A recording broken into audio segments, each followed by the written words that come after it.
Hello, welcome to MCFC 9320, and tonight we are delighted to have with us ex-City manager, Mr. Brian Horton. Good evening, sir. Good evening, chaps. How are you? All good, mate. Yes, just disappointed to miss the Tottenham game. Obviously, circumstances prevail, don't they? But I was really looking forward to that game. Yeah, certainly. And we've also got a debutant tonight, Mr. Kev Rawlins. Good evening, Kev. Hi, Andy. Yeah, pleasure to be here. Welcome aboard. And we've got Riz, who does free car repairs for any City fan. If you show your season card at his garage, he'll do free repairs. And we've got John and the fabulous Mrs. Mares and Marie. Evening. Right. So yeah, Brian, again, thank you for joining us. But like you said there, he's disappointed the Spurs game didn't go ahead. Are you disappointed in general the Premier League didn't? What's right and what's wrong, isn't it? I mean, we all love the Queen. I had the fantastic meeting, chance to meet her when I was at Hull City with Phil Brown. She came to visit Hull. We had a big lunch and we went and met her. Phil sat with her during the lunch, which was fantastic, he said. So you can understand the things, but then on other things, the cricket was on today, the golf was on today. So tricky one, really, wasn't it? Yeah. My stance is everything should have been off or everything should have been played, whatever sport. But yeah, like I say, there's no right or wrong on there. We all know why it was cancelled. Yeah, there's a reason for it, and there's a reason why it got cancelled. There's a reason only football got cancelled, and that's because that they couldn't be trusted. Scummy Scouse neighbours. Are we allowed to say that? A certain set of fans that boo the national anthem all the time couldn't be trusted to do it for not do it this time. So what they did is said, right, cancel the lot. Even Scotland did it because of Celtic. Yeah. And that's the reason why it all got cancelled. That's what I put it down to. John, have Liverpool got, is it Celtic they've got in the Champions League in midweek? Yeah, I think it might be. Ooh. Yeah. They're all probably buddies. Do you know something? Do you know something? No, in all seriousness, I'm not bothered if it's them fans what are isolated and show themselves up, because it'll highlight it what everybody else knows. They'll just show themselves up to the world. But that's why they've not done it, because they don't want the darlings to be looking in a bad light. Sorry, the West Ham game, apparently the fans were fantastic, weren't they? I know there was. An opposition, and was it Tottenham as well? Both games, Pet said it was impeccable. The fans were, But then United played as well, and I don't think anybody sang the national anthem at all. No, there was even more silent when Sociedad scored. Yeah. That's probably, though, that they couldn't understand the word change in the national anthem, so they probably couldn't understand that. So, my point on this is I feel a bit now I've had time to reflect on it. I feel a bit cheated, to be honest. As a normal, common working man, I get together with my friends at the match days and stuff. Life's very busy. I don't get a chance to go to a cenotaph on the Remembrance Sunday. But whenever there's a game before, I always get to, pay me respects, do the minute silence. And there is a cenotaph next to the Connie Club, so we always lay a wreath from the supporters branch.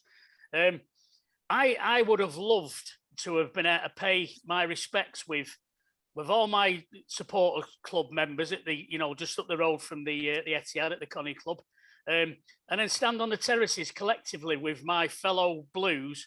And it had been very emotional, very respectful. And I would have loved to have paid my respects. Now, I don't know where I'm going to do that. I wouldn't, what do I do? Stand on my doorstep? But, what do I do now to pay my respects to the Queen? I'm sure it'll happen on Wednesday against Dortmund at home, Riz. And I know it's a slight delay, but the principles will be exactly the same. Whatever matches are played, going forward the next match and stuff like that, I'm sure, she'll get a great, send off in the respects of the appreciation from every fans, apart from, a couple of sets, what we've already mentioned. Kev, what's your stance on it, buddy? I wouldn't really want to speculate on it all, to be honest. I mean, it's one of those situations people were probably going to get damned if they didn't, damned if they didn't, either way, isn't it? And people will be of a different. There are people always going to be people who are for and people who are thinking cancel it for a mark of respect. And to be honest, I was easy either way on it, to be honest. Yeah. Okay. Right, Brian, I'm sure we've all got loads of questions for you, because myself, I've got 20,000 from you, because I think I think I've met you once. Was you in 2012? Was you at the after match party downtown? When they beat QPR? Yeah, we went to a restaurant in town. Yeah, that's right. Gary Owen was dancing on the table doing Yaya Colo. Uwe Rosler was there. Yeah. That's right. I'm glad I didn't dream that one. But right, a couple of questions. One, you tried to sign Luis Figo, didn't you, when he was well under the radar from Barcelona and etc. Well, what happened was that Malcolm Ellison used to come to games, and Franny used to look after him great. He used to put him in the boardroom, give him some champagne, give him some cigars and stuff. And after one game, I always went up whether win or lose. David Pleat always said that to me. When you become a manager, you always go upstairs, whether you've won or lost. Don't just go when you've won. Go upstairs when you've lost as well. And if they want to ask you questions, the board, then you do. Anyway, I went up this one time, had a glass of champagne with Malcolm, and he said, have you ever seen or heard of Luis Figo? I'd heard the name, but I said, no, I've never seen him. Malcolm, I said, it wasn't like it is now. I mean, I watch there's foreign games on today, Germany, Italian, Spanish, all the games I can. But in those days, Sky wasn't as big, and you didn't see those kind of games. Anyway, so I said to Julia, my secretary, I said, find out where Sporting Lisbon are playing, find out where Portugal are playing. And she did within days. She was fantastic secretary, Julia. And she came back and said, Portugal are playing in Northern Ireland in a week on Wednesday. So I said, right, okay, put me 2 tickets on, book his hotel, me and Tony book, two flights, and we'll go and watch him. So we went over to Northern Ireland, watched him play. He was unbelievable. It was like watching De Bruyne. It was like watching David Silva. It was just absolutely unbelievable. So I came back and I said to Franny, I said, whatever you can do to try and get this player, he's just going to be unbelievable. He's very young. I think he's 21. I think. So credit to Franny. He got some of his agents over. We met in the Stanleylands, where Francis used to live. We got an agent involved because we had to, because of our English, the liaison between agents. Anyway, it came out, and it was just crazy money. He was always destined to go to, well, he went to Real Madrid and Barcelona, didn't he? So he was always destined to go to them, but he said that he was too rich, just too much money for what he wanted, what the agents. But when you said about Brian Hu earlier on, if I'd have pulled that off, what a coup for Brian Hu. Yeah, I'll come back to that one in a bit, Brian, because I said it tongue I said it a little bit tongue in cheek. By the way, I know you did. I don't mind. I've got a confession. I've got a tooth missing there from being repaired tomorrow. But these have all been taking the Michael out of me, Brian. I wasn't going to say anything. I'm not normally look like I sell big issues and stuff like that, pal. But you look like Stepso. I resemble that accusation. So anyway, Brian, what was the transfer fee for Luis Figo at the time? Was it something like 2.5 million? It didn't even get into the terms of, it was just, he had an agent for this, an agent for that, as they do. And it was just the whole package with what it would have cost. I can't actually remember what the fee was. I think it was more than that. He was always going to be world-class player, one of the best players in the world. And Francis just said, we just can't do it. And I don't think any club in the country at that time would have been able to do it. How long into the meeting was it before you sort of decided, oh, this ain't going to come off? Well, you've got to listen to people, haven't you? Just listen to what they've all got to do and say. I mean, you're reading stories now in the national press about how many agents players have, and when it comes to divvying the money up, well, then they start arguments, don't they? Because they all want their piece of the action. So the whole package, I can't remember the figures, but I mean, if you're talking about what was the average players in the Premier League then, five grand a week to 10 grand a week, probably top 12. He was probably wanting 25. You know what I mean? It was like the whole thing was just too rich. Here's one before the guys start, chipping in. John Burridge, what a beautiful, success story that was. He came to us on loan. You signed him, didn't you? I did, yeah. Yeah, I remember meeting him when he signed for Say. What a lovely man he was. I think he made his debut for us against Newcastle, if I'm not mistaken. Yeah, he was a great lad, and we had injuries, problems with Tony Colton and Dibs at the time. I only had Martin Marginson, so we brought him in. And this one particular game, we were in the dugout, which was only about four people, me, Tony, but Mossy, and the physio. And we heard a noise going on. It was a wet day. We heard a noise going on. Budgie was sub. He was on the bench, and we had this commotion going down in the right-hand corner at the old ground, and it was Budgie, and he was diving all over the place. He was absolutely covered from head to toe in mud, and he was just warming up.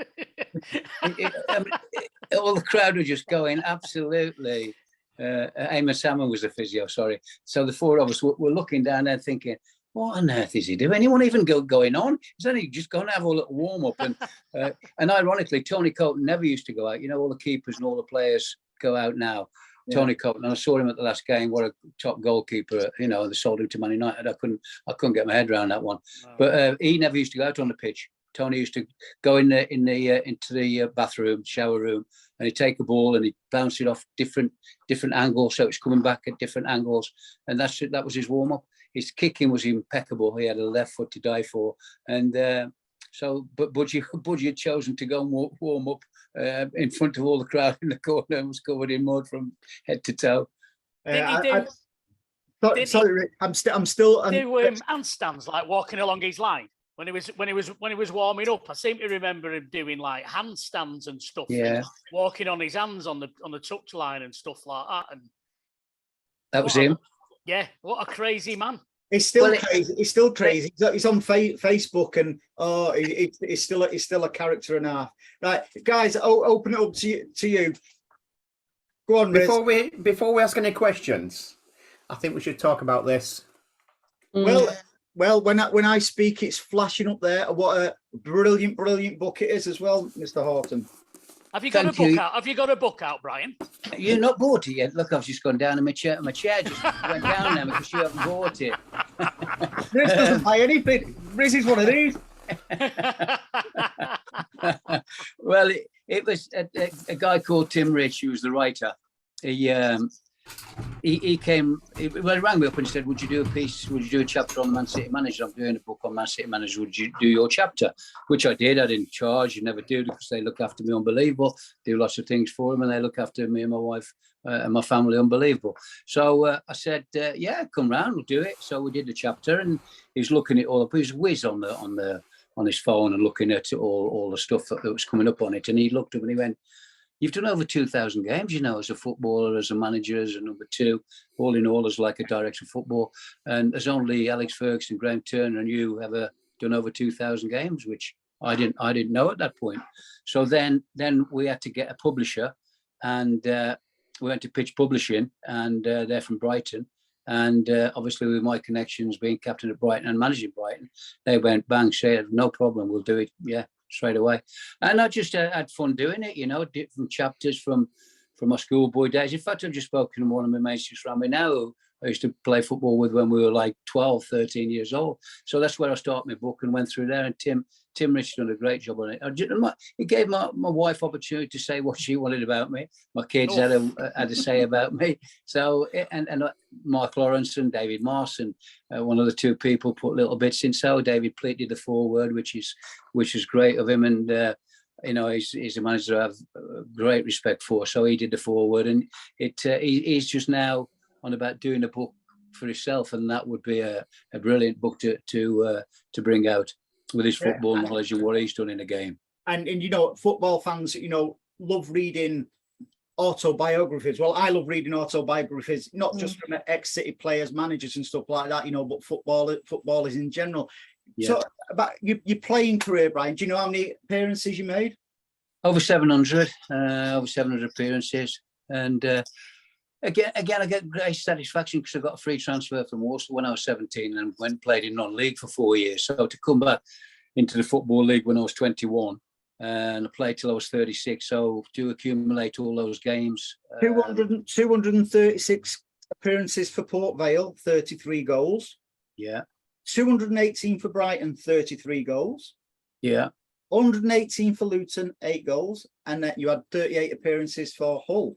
That's remarkable, that really, isn't it? Considering you was a bit of a goal scorer, weren't you? Was a bit of a Haaland. Well, I did at Port Vale because I was an attacking midfield player, and at Brighton in the two. I played on the left-hand side of Port Vale for a little while, coming in on my right foot. And then when I went to Brighton, Alan Murray, I played with Steve Piper, God bless him, in the centre of midfield in a 4-4-2. And the one season I think I got, it's either 14 or 16 goals. And Peter Ward, who we bought from Burton Albion for about $5,000 or something, he scored nearly 40 goals that year. And I actually got player of the season. He was absolutely gutted that I got player of the season. He got that many goals. And then when I went to Luton, David Pleat completely changed the way that I'd always played. He asked me to be the sitting midfield player in a 4-3-3, a bit like what Fernandinho has done and what Rodri is doing now. I mean, I was better than those two, obviously, but so it changed my role completely. So I wasn't a attacking midfield player. Then I sat in front of the back four in the 4-3-3 with a winger. We always played with two strikers and a winger either side. Must have went either side, and we won the championship, equivalent to the championship by miles. We were the best side, and then promotion to the top division, obviously. The game where we had to win at Man City to stay up there in the first full season in the big time. So he changed my role, the way I played, and I took that into when I went to Hull as player manager. I played the same role, 4-3-3. We got promotion my first year again, which was good, and it was just a system that suited me anyway. Honestly, that's a remarkable playing career, and I'm sure we'll go on to speak about your managing career a bit, stuff like that. Guys, anything for Brian? I'm sure you have. How would you go on in this day and age now as a manager?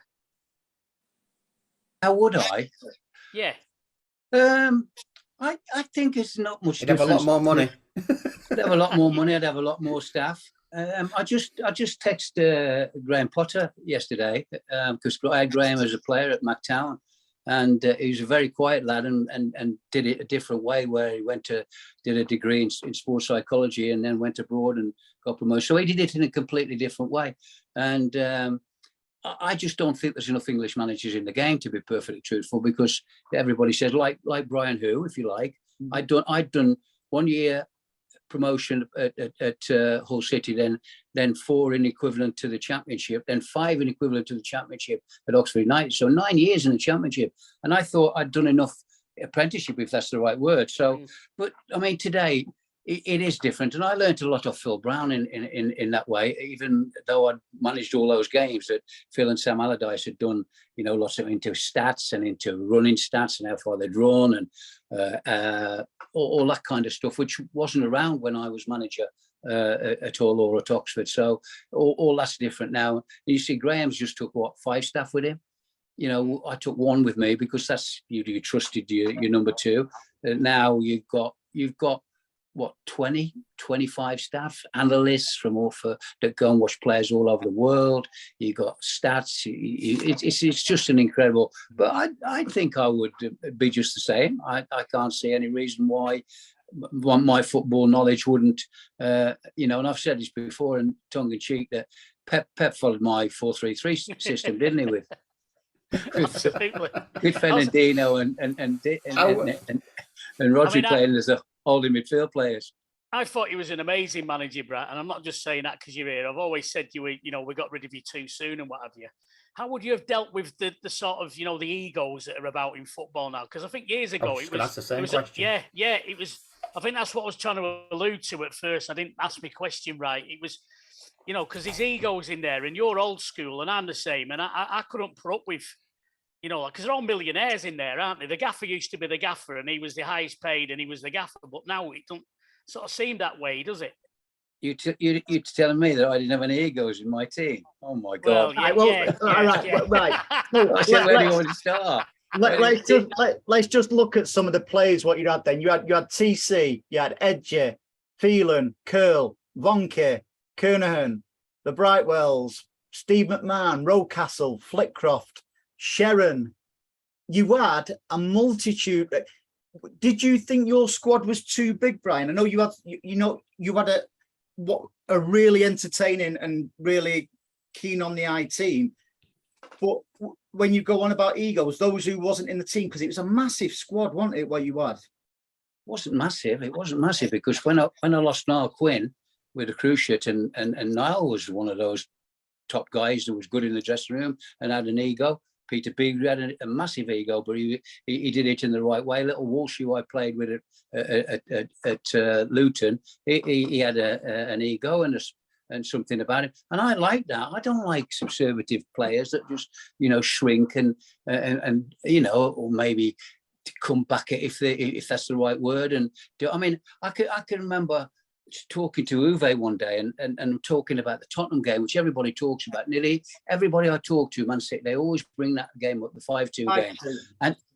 And that was one of the best games. John Motson said that was one of the best games he ever commentated on. And for him to say that with all the games he's commentated, that is some statement. So Walshy wanted to prove a point because Tottenham let him go. Quinny had played before Uwe. Peter Beagley wide left, Nicky Summerby wide right. So that was the front four. The hardest job in my team was the two midfield players because it was like a 4-2-4. Nicky was better than Bees defending. Bees was an out-and-out winger and a top winger. And Uwe said to me, Gaffer, you left me out that day. You didn't play me against Tottenham. I can't remember that until he told me. And then obviously when I see it again, which I've seen it many times, and then the other game, which was probably my second to last game at Blackburn away, where our fans didn't want us to beat Blackburn because we're handing the title to Man United. And we beat them on the Sky. Yeah, it was a great game on Sky. And again, fantastic game of football. Kenny Dalglish said to me after the game, we went for a drink, because Ray Harford was his coach, who I played with Ray at Port Vale, and Kenny was the top manager. And Kenny said to me, where's that team been all season? And I said to Francis before that, I knew I was virtually going there. 2 games to go, I knew I was going. So that if I could have added to that squad, which I needed to, but the Blackburn game, I left Peter Beagley out and I played Walshy wide left. So again, I think this is where Pep learned a little bit from me, because I said to Walshy, I want you to, he came to me, Gaffer, and Gaffer, I played him as well, but he said, I've never played left wing, you know that. I said, Walshy, I don't want you to play left wing. I want you to go and join in. I want you to just go where you want to. Just go in between the strikers, turn up on the right if you want to. And they couldn't cope with us that night. And I'd forgotten, I left Biggs out. But so that was it. I had Mike Sharon, but Mike was young. I had 80 Mike. 80 was very young. And that was it. So I didn't have a great depth midfield. I sold Steve McMahon to Swindon to be player manager, because it was like me, cut time for him to be looking at that, and he did a good job and he went into management. But the 2 midfield players, they virtually played most of the games for me, were Gary Flitcroft and Steve Lomas. And what a pair they were. You know, they were fit as anything. Flitty was probably, I would say, probably one of the best players that I enjoyed coaching. He was a different class person. Okay, that was one of my questions. I love watching Gary Flitcroft. Broke me out when we sold into Blackburn. You know, it's just he was just one of them players who had everything. If his under par performances wasn't, if he wasn't great some weekends, Brian, it's because we used to go in the Discotheque Royale and that with him in the 21 Piccadilly. I mean, they nearly sold Steve Lomas. So when I came in my first Monday before we played at Swindon, I had a phone call saying that we're selling Steve Lomas to Preston, and I just So I just pulled that straight away. I said to Peter Swells, I've seen this boy playing the reserves and I want to keep him. And Peter Swells let me keep him. Gary Flitcroft, I said to him, I went to watch him in a 21 game at Millwall just after I joined. And I said to Peter Swells, you want to give this boy a new contract, tie him up for a few years. So what do you think? I said, well, I'd give him a 5-year deal. And he did straight away. He went, yeah, okay, bang, let's do it. And we did that. And they sold him to Blackburn. So Walshy back to Portsmouth. Just crazy sales in the end. For with good players. I know every different manager has different opinions about players, don't they? But they were special players. They were good players.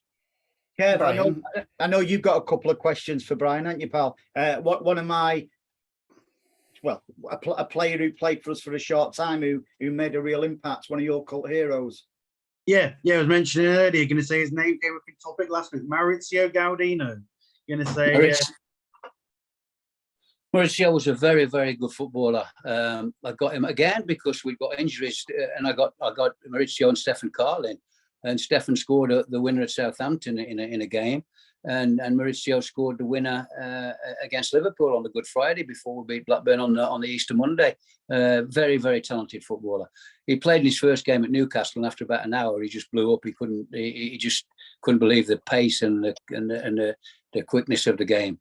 But he was a good, outstanding footballer and a great person, lovely person.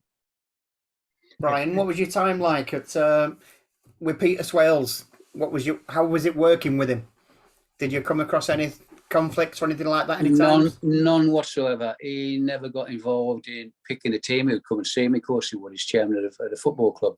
And he listened to my advice about Steve Lomas, not selling him, about giving Gary Flitcroft a new deal and stuff like that. So, no, I got on great with him. Freddie Pye was his number 2.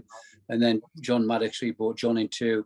And people put that together. But John wasn't a friend of mine. I knew him through the media stuff. And he helped Mark Lawrenson get the job at Oxford and helped me get the job at Oxford also. But John wasn't a long-lost friend, but he was a fantastic, God bless him as well, by the way. He was a fantastic football reporter. So one thing I want to know, who was your best signing for City? I've got a feeling I know who it is. I've got to say Uwe. I've got to say Uwe. I mean, he came. I had a phone call from an agent because I'd lost Niall with a cruciate, and he said, "I've got an East German. What are you looking for?" I said, well, "I need a striker because Niall's injured and Dad, I'm short strikers." He said, "I've got an East German international that you can have for a week's training. I'll get him up on Monday morning." I said, "Okay, bring him up." So he trained on the Monday, training absolutely top class, as they do, the German footballers do. Most English as well, I'm not saying that, but he trained great. And I said to Fran, I'm going to put him in the reserves on Tuesday night at Main Road, and let's see how he goes. I said to Fran, so I'm going to get him off at half time because loads of scouts here. But as I was Paul Simpson, aside Simo from there, Jim Jordan from Liverpool, that's where I used to go and watch a lot of the games. Lower down, obviously, when I was at Oxford at the equivalent of the Championship.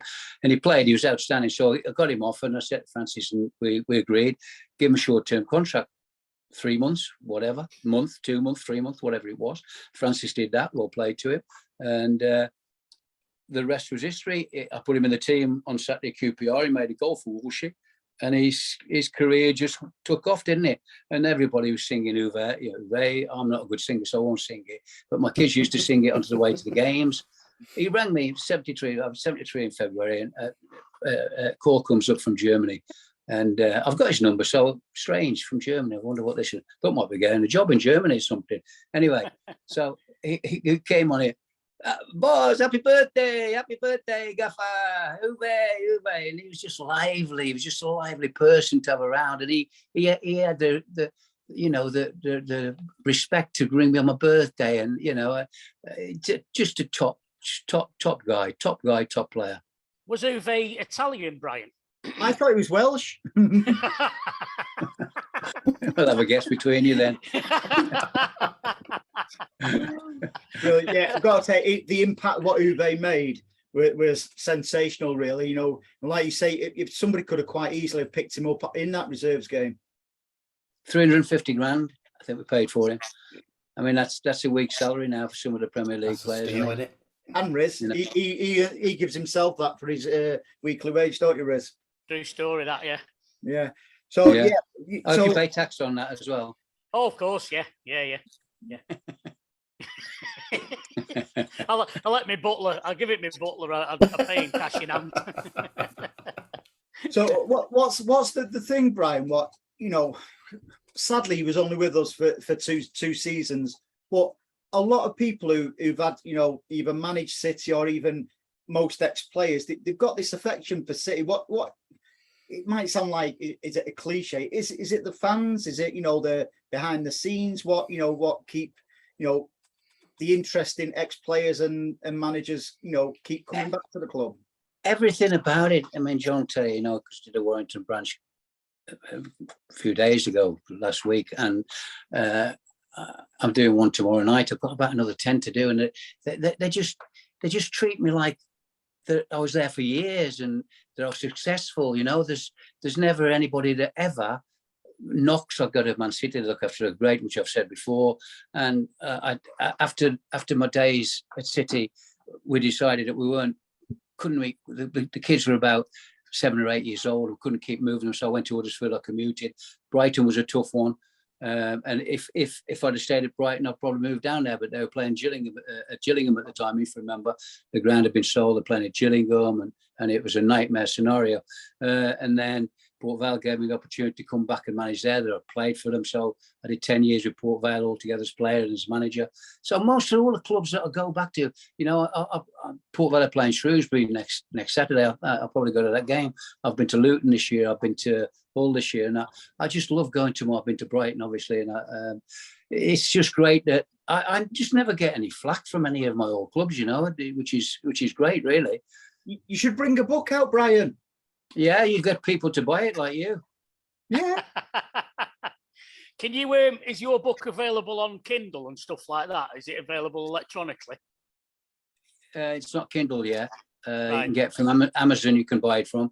Yeah. Waterstones are selling it. I believe it's gone quite good. It was just a shame that the pandemic came just as it was coming out. So, as I've said before, that doing all the City branches has been fantastic. Kevin Parker's arranged for a lot of those because obviously he's the chairman of all of them, and it's been great. As John will tell you, we had a great night. Yeah, we did. Very good night.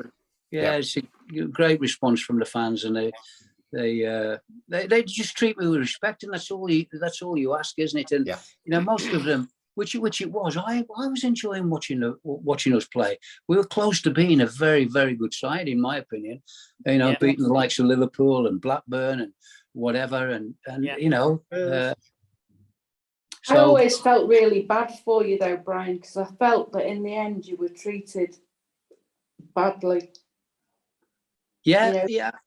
And how you haven't got a chip on your shoulder like some ex-players have is a credit to you, because I thought you were treated so badly in the end. Thank you very much.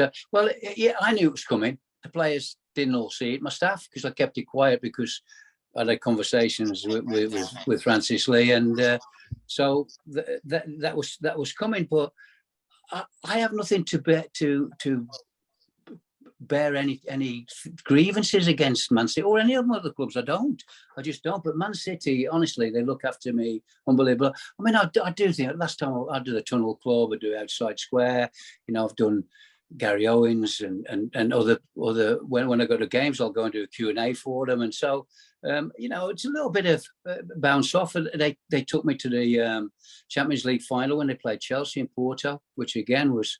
Just got a phone call from City. Would you like to be a guest there? You know, incredible, really.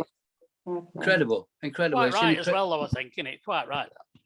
Yeah, other managers don't seem to get it, you know, and it's just fantastic that they treat us that way. And listen, to go and watch them is a joy anyway, isn't it? I mean, you know, I just love watching them play and watch De Bruyne and now Haaland and David Silva before and the players they've had. It's unbelievable, isn't it? It's been incredible. You know, even when I was still working with Phil Brown, I was still living in, you know, Swindon and Southend when I was commuting and whatever. But every chance I get, I go and watch City because I just love watching them. Not just the fact that, you know, we go and we're looked after superbly well.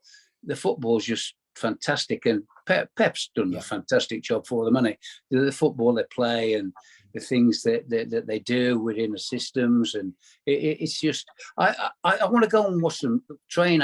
I met him twice now, and the first time was at my 70th birthday in town, and it was Vincent Kompany's testimonial night. They were announcing that it was going to be his year, and Gary Lineker and Hugh Ferris were hosting it, and Hugh Ferris said, actually, we've got an ex-City manager who's actually 70 years old today, Brian, take a bow. And so we took a bow, all the players. You're lucky, Brian.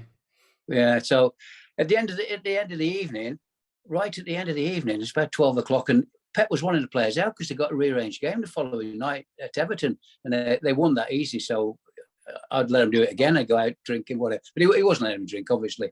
But at the end of the night, about 12 o'clock, he comes over. He's up by my side. He turned around, Pep's there, and he just went, just come to wish you happy birthday, Brian. Never met him before. And I just said, I'd love to come and watch you train. I'm watching you play. I want to come and see you train. He said, I need to just arrange it with Mike Summerby.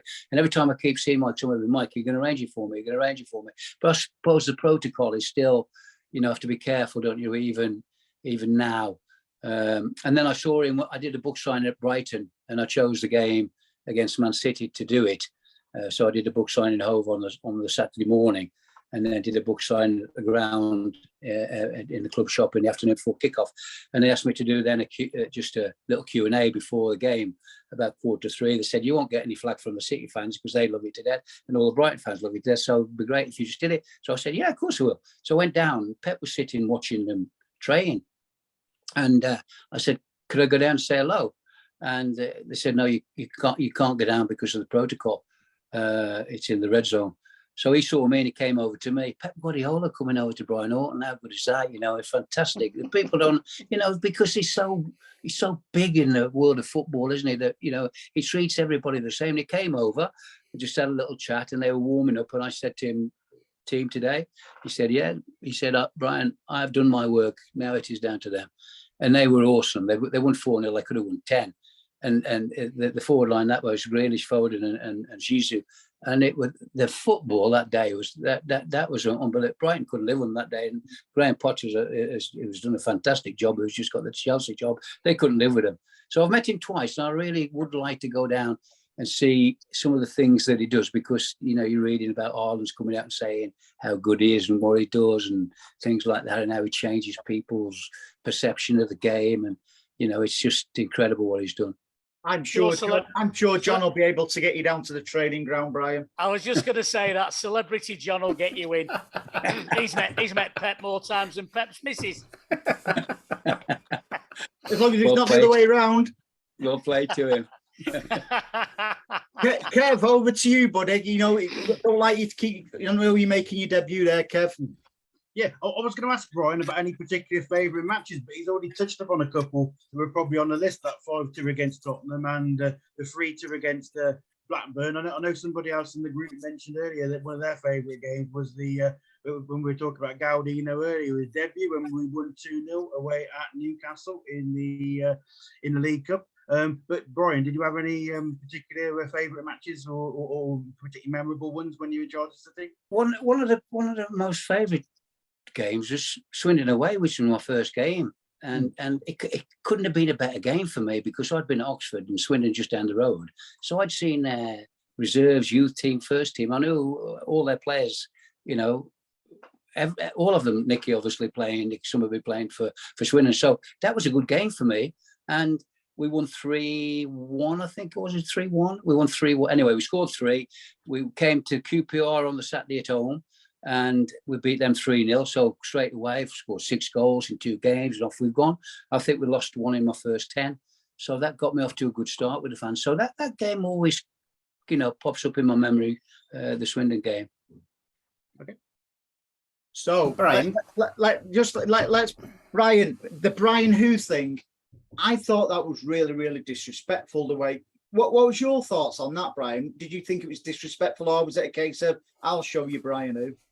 No, I thought it was very disrespectful, and I would never speak to the guy. He still works now, and I would never speak to him if I saw him at a game or anything, because it was disrespectful. The fact that I said before, Brian Who, so they didn't know who Brian Horton was, or Captain Luton when we played Man City in that big game. That I've been a manager for 9 years, equivalent to the championship. So he's inferring that nobody knew who Brian Horton was. I thought it was diabolical, and I wouldn't speak to him if he sat next to me. I'd move, because I just can't stand the guy. And it still won't tell me who it is. Can you explain what that's all about? Because to be honest with you, I don't quite know what it's all about, the Brian Who thing. Sorry, I didn't. It just went Brian Who. Who's Brian Horton? Where's he come from? It was a newspaper clipping, right? And the headline was Brian Who. What, when you first joined City? Yeah. Brian, do you think that was the start of the proper affection between Brian Horton and the City fans? Whereas he's one of us now, and we just went on a crest of a wave. Although it was for 2 years, because like you say, City fans have got affection for you now. We always have had affection for you. Do you think it's because of that disrespectful journalist? Well, you can't even call him a journalist. That's the lack of his profession. If he doesn't know who Brian Horton was, do you think that was one of the main reasons we clicked, City fans and yourself? I think they clicked because straight away they saw. When I came and Peter Swale said, "Don't move your family up because it's going to be they want to take over, and it could be a takeover. Don't move your family up." So I stayed in Mottram Hall for about 6 months, and wife and kids was pushed to come up and watch the games and stuff, and then commute, which is not ideal. So that doesn't help, does it? The fact that you can't, take it on board. But I just let everything go above my head. I've never been one that takes criticism to heart, or as a player, if a man said to go at me, then so be it, as Alan Muller used to, if things weren't going right. And it didn't bother me. I just set my stall out to play as much attacking football for Man City that I could do. And I think I achieved that by giving City the players that I bought. Just named, I obviously didn't buy Quinny, who's a great lad and a good player, but the rest of them, and keeping Steve Lomas, that would have gone if I'd have gone in that day. Just some of the players that came in, and the football we were trying to play. I think City have always wanted that. They don't want all this long ball stuff and people that just pump it forward and just play that way. I thought we played some wonderful football. Totally agree. John, did you want to say something, pal? All right, I forgot it now. It's old age. It's gone. So you actually bought Nicky Summerby, didn't you, Brian, from Swindon? I did, and I was actually on holiday in Sardinia, and I'd sent to Francis Lee about buying him. Francis just took over, and we needed some players, so I said about Nicky, and obviously he knows Mike and Tina Summerby well, who I see at games, and I've gotten great with. So I'd seen Nicky play from the youth team up, reserves into the first team, could play wing back, not so much full back, but wing back he was very good at, and obviously right winger.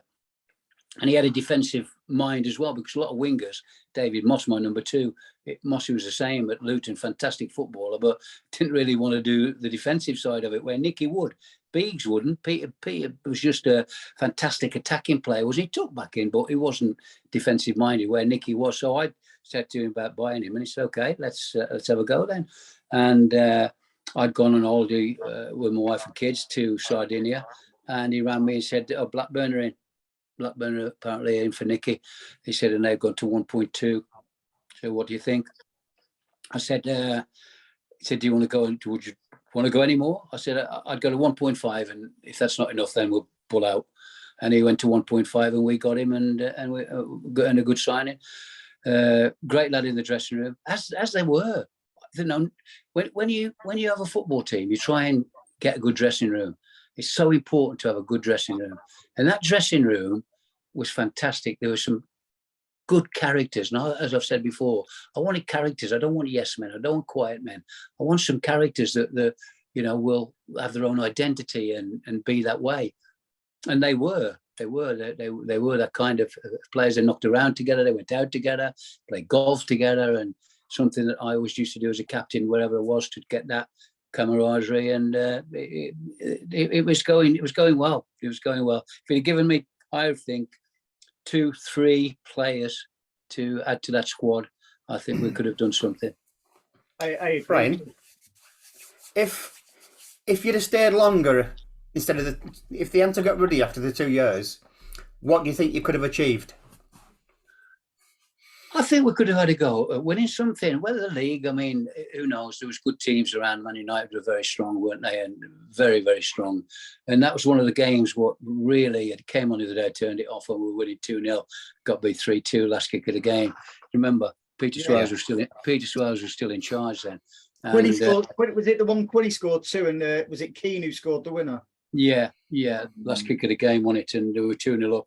So that was a hard one to take, and that one was a hard one for Peter Swales to take, I think, because had we won that, it might have changed the mood of it all. I don't know, but I think we could have definitely. You know, I'm just relating this stuff. We beat West Ham 4 at home. We beat Everton 4 at home. I think Joe Rose, the manager then. We won at Newcastle in the cup, which you've just said. We're beating Liverpool, who just won the cup the week before. We beat Blackburn, who won the league. So we were in a good period, I think. If we could have just, added 2 or 3 really, really good players to the squad. And we'll never know. We'll never know. Right. As you said, that when you came in, the takeover was, murmured. Well, it was sort of like progressing. There was fan protests and stuff like that. How did you and the players handle that? Because you were. Well, I don't know if it's a cliche yet. Perhaps you'll tell us in a minute. When anything like that happens, the manager or player say, "Oh yeah, it doesn't affect us. We're professional. We blank it out." Do they, or does it really, really affect them and managers? You try not to let it get to the players. That's the big thing. That it doesn't get into the dressing room and things start to happen in there. But obviously, when I left, then it did go into there, didn't it? Because all of a sudden, like I said, Tony Coton's gone, Uwe Rosler's gone, Walsh's gone, Flitcroft's gone, Gary Flitcroft, sorry. And all of a sudden the team's broken up within months. That team that we put together that I felt could have, I've gone on repeating myself, could have done something, all of a sudden was dismantled. And what happened to relegations? Within no time from being, beating some of the top sides in the country and beating them well, by the way. Not just beating them, we're just beating them well. And it was good football as well, to be honest. It was, it was the stuff we wanted to see because we'd been starved a bit, haven't we? Well, yeah, we're not as much starved as we were after you went, to be honest. But we were starved. Yeah. Well, what one of the first things I did when I came, because you always want allies as a manager in a football club, and I luckily met Tony Book on a course in Lilleshall when I was a young manager. I was probably about 36. Tony was managing City, and we shared a dormitory at a coaching convention, and I got on great with him. So when I come to Man City, and I think it was Kitman, and I went, "What are you doing?" He said, "Kitman." I said, "No, you're not anymore. You're not. You're back on the training ground with me." There's respect that that guy commands, and he goes. I see him every home game now. And he still commands that respect of everybody at that football club. And I brought Colin Bell back in with Neil. Now we made Neil the youth team manager. I brought Colin back in to oversee it, if you like. So if we're getting like an England under 15 international boy with his mum and dad in, they were meeting Colin Bell before they met the youth people. So you got these 2 iconic football people at Man City that weren't there. And what happened when I left? They sacked them again, and I just couldn't I can't get my head around things like that because I've never been frightened, and that's an important thing in management. Never frightened about bringing anybody in to help you that you might be wary of, because you can't have that, can you? No, I've never. So I think I'm bringing top people in to help me. Tony Book and Colin Bell. God, oh yeah, but hang on, they weren't a World Cup winner, were they, Brian? Say that again. So they weren't World Cup winners, were they, Brian? Who was Anne-Marie? I got on well with Alan Paul. I played against him many times as his top footballer. And when he came in, he had a good job at Southampton. He'd done okay for Southampton. So, I don't know. In fact, he might have been a really nice person, Brian. But for me, he's destroyed our club. Him and Franny together destroyed our club. Was that John dropping his wallet then?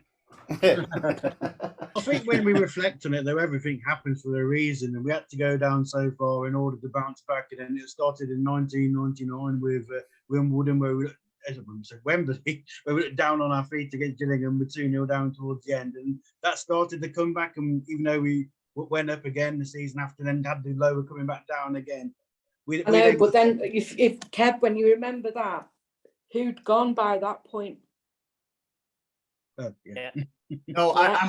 I'm with Alan and Franny had gone by that I'm point. totally with Anne-Marie on that, because, you know, like Brian, you know, touched upon, the players, what, you know, he was a few players short of, you know, actually going for something. And for it almost seems soon as Franny come in, you might think different, Brian, that he wanted to bring his mate in first and foremost. You know, it's straight away, like you said, you knew that the writing was on the wall. Did you feel that, you know, as soon as Franny took over? Initially, no, because he let me buy Nicky, he let me bring Uwe in, and whatever changed his mind, I don't know, because we did have a dip because we got injured players and we didn't have a big enough squad. I'd asked him for players, so when I'd asked him for players in before the deadline day, and he'd said no. And other things were said, obviously, which I won't repeat, which is too personal in a way. Just disappointed the way he did it and how he did it. That's what got me. And if you buy the book, that'll tell you the full story on what happened. We like that, Brian. We like that. Yeah, good plug there, Brian. I've told you a lot of stories today, haven't I? You have. But no, it isn't nice when you get the sack from a football club, is it? But I was just... Honestly, I was just loving my time at Man City. I was loving that. What a place to play, which I always enjoyed playing there for a start off. And managing there was a fantastic atmosphere. And then they built that stupid stand across the other side.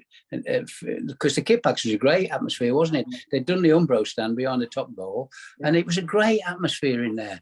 And it didn't last that long. We had to go over to Princess Parkway. So I lost my office, which I dreamed of having in Main Road, which I did, a big office, and now I'm across Princess Parkway in an office block over there as my office. Do you know what I mean? So it just transformed the whole football club.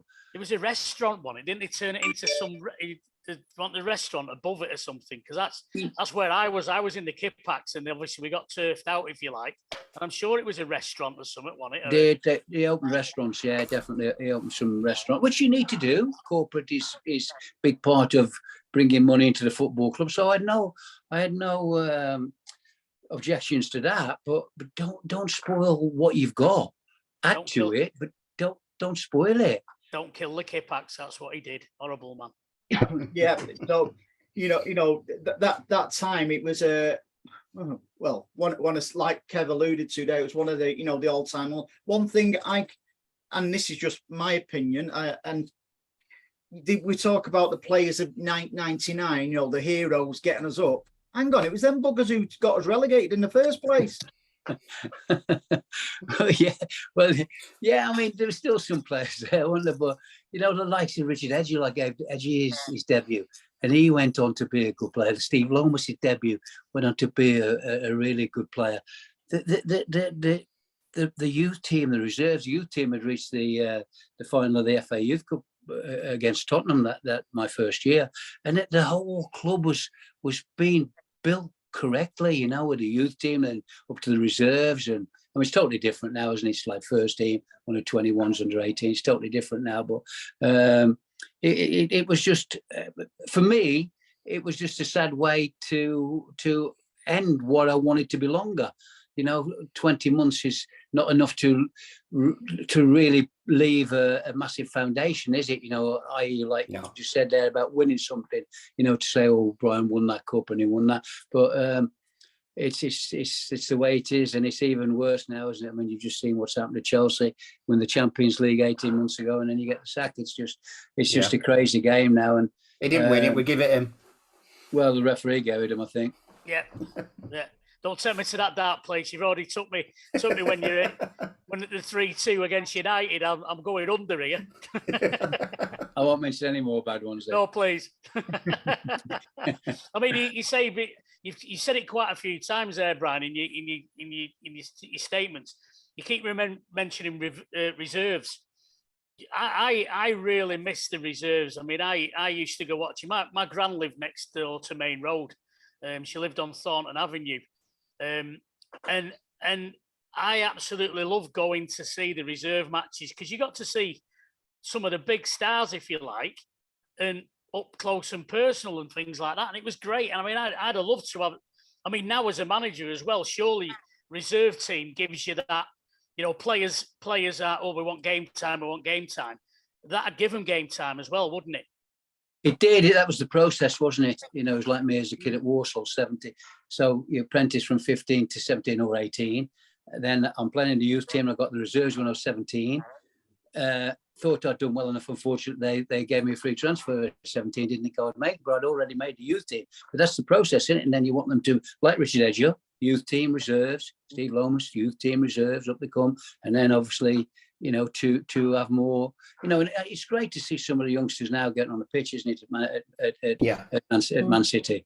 You know, I love it when some of the young ones go on, and I watch a lot of the not as many as I have done because of the pandemic and everything like. But I've watched some of those kids come along. I saw Foden when he was about 17 playing the FA Youth against Wolves with Sancho, ironically, and he was absolutely incredible. And I sat next to this guy. Who's this kid? I've never seen him before. I'm working for Southend and Phil Brown in terms of recruitment and stuff like that, as well as being with him on match days. And I went back and I was seeing these two kids, Sancho and Foden. We had no chance of getting to Southend, did we? Obviously not. but to watch those two kids, I mean, Foden's gone on and on. Sanchez has gone to Germany, come back now in United and starting to play a bit better. But Foden, for me, has got the opportunity to be one of the best players in the world because he's got the stage, he's got the manager, he's got his teammates, he's got everything now in front of him, and I'm pleased to see him back to his best the other night when they played Sevilla. The only thing that can let Foden down is his personal life, because he sometimes lets it affect him at times, and he sometimes goes down the wrong path, and I think he could be easily led astray at times. He's still a young boy. He's still a young lad, and you know, he has got a couple of kids, so he's having to grow up quickly, isn't he? And that, of course, you know, that's part and parcel of being, you know, a top player. That your home life is right, your family is right, you live right. Because the perfect one for me for that would be David Silva, because you never heard a thing about him. Or Aguero, or Vincent Kompany. Pablo Zapata, you know, that ill. Brian, if you was the current City manager, would you have got rid of Sterling, Gabriel Jesus, obviously Fernandinho, and Zinchenko? I think a few people thought is Pep losing it, but it's turned out to be a masterstroke so far, hasn't it? It's a hard one for me because I can't go against Pep. I can't go against Man City. But listen, as a manager, they see more than anybody. They see them in, day out. And obviously, he saw that it was time for Sterling and Jesus and Zinchenko to go. And he brings Haaland, Alvarez in. What a good player he looks, by the way. Yeah. And all of a sudden, they look better. Yeah, they look better. I mean, Haaland's proving to be a sensation at the moment. And obviously, he's got to keep it up, hasn't he? But you can't argue with what they do, can you? The terms of, you know, the clubs they own all over the world. Brian Marwood has a lot to do with that, and he runs a lot of the clubs abroad. But and I see today, I read about Chelsea want to follow in the Man City way of running things, of having a team in Belgium, a team in Australia, a team in America, a team in there, and they've almost balanced the books. City, I know they're buying Grealish and Haaland and Alvarez and players they're bringing in, and they're almost balancing the books because they sell someone off. Somebody offered 10 million, somebody offered 15 million. We actually made a profit this time, haven't we? Yeah. They made a profit, and there you go. Yeah. There you go. Fantastic. I mean, you don't operate like they operate at City without being good, do you? I mean, no. Tixi is obviously is works with Pep and the other people that work with Pepper Around, yeah. are just top of the tree, aren't they?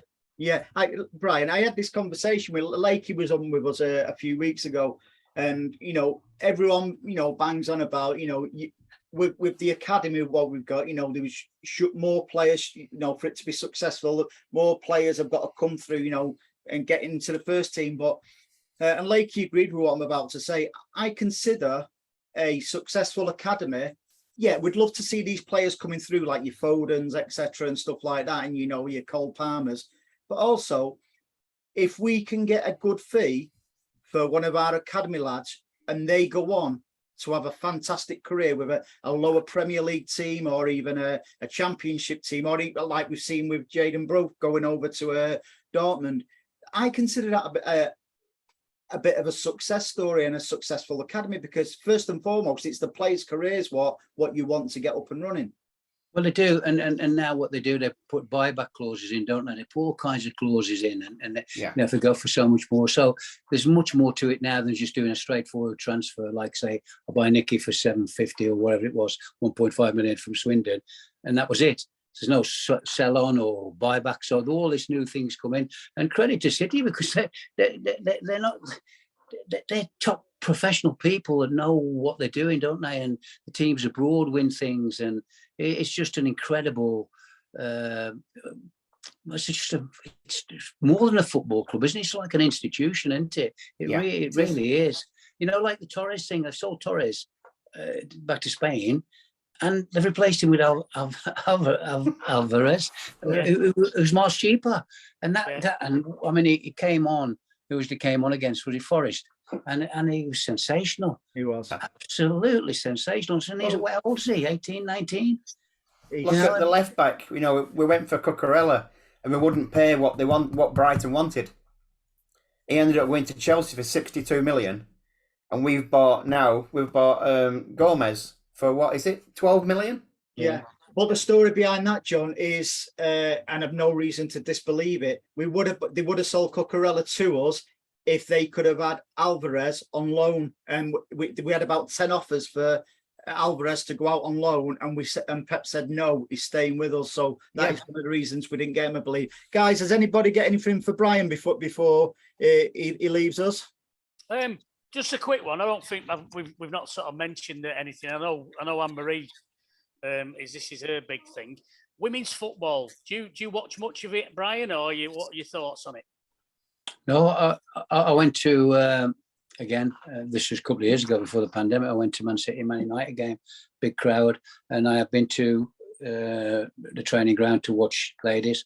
Obviously, I watched them win the Euros the other week. Fantastic. There's some good football played, isn't there? Yeah, I did. I've been watching the cricket today, and I watched the ladies' cricket also, and there's some good ladies' cricket, by the way, as well. So, I think, why not? And they're talking now that there's going to be bigger crowds at all the ladies' games. There is, because they're saying that they're going to play one game a season at and hopefully this is something we can change as well, the men's stadium. So rather than it be referred to as the men's stadium, it's just a football stadium. Well, that was where the Man City, Man United game was where I went to. And there was a good crowd in there, good atmosphere. And I agree with you. Get more on there if they can. I mean, the pitches now, you go to City when there's nothing on the day and there's the heaters on the pitches and the grass is growing. And oh, dear me. It's not like the pitches we played on in the 60s and 70s and 80s, is it? So why can't they have a ladies' game on every night? I don't know if that breaks the protocol with the ladies. I don't know the actual rules with their FA, that how many games can be on there. Does it affect other teams because they can't? I don't know. But it would be lovely to see, Brighton ladies playing at Brighton and City having more games there. I think you'd get lots of more ladies going to, and men, families, boys and girls going to watch football, and why not? We've just sold. Is it Kira Walsh we've sold? Have we? Yeah. For a world record fee. Yeah. To Barcelona. The problem I've got with there seems to be no loyalty. It seems to be very short-term contracts and very little loyalty at the moment. I don't, Anne-Marie. I don't know what you think on that. I think it. I don't think it's so much loyalty. I think, as with everybody, it comes down to money. Yeah. And the women's We've got game doesn't salary pay. cap over, haven't we? Yeah, the women's game doesn't pay like anything like a man's game. So, you're looking at a world record fee, but even though it's not been mentioned, it's going to be no more than like £500,000. I think they said it was £500,000. £400,000, they said. Yeah. So, which is, for a player like Kira Walsh, is nothing. I saw some of the goals when I showed you yesterday. It's unbelievable. Yeah. Incredible. And I'm all for it, without a doubt. All for it. And I hope it gets bigger and bigger, because it's some of the football is really, really good. Yeah, true. Agree. Absolutely. Guys, anything else for Brian? No, he just needs to mention his book again. You got a book? Oh, right. You're a good salesman, John. You're brilliant. Just as well, because he's no good at plumbing. Well, you can buy one tomorrow. Now I'm going to get one. John. Brian Horton's new book, available on Amazon. And if you contact him on Twitter and send him some money, he might even send you a signed copy out. You know what, John? I can't believe, right, that you were round at my house today, weren't you? Popped in for a brew, and you didn't bring you one. You could have brought me one. Not a brew. Well, yeah, the flask. Yeah. Oh no, I'm going to get one of them books, Brian. I'll sign it for you. Brilliant. I'll get in touch. And what I'll do, Brian, I'll link your book, the Amazon on the stuff after the show as well, buddy, so people know exactly where to buy it. Waterstones buy it. Waterstones do it as well. Yeah. Yeah. All good books. All good bookshops. Yes. Correct. Yeah. And no bad great guys. Well. Brilliant, and ladies, fantastic. I really enjoyed doing it with you. Brilliant. Our pleasure, Brian. Thanks for Brian. joining us. Thanks, Brian. Cheers, guys. Thank you. Speak soon. Bye-bye.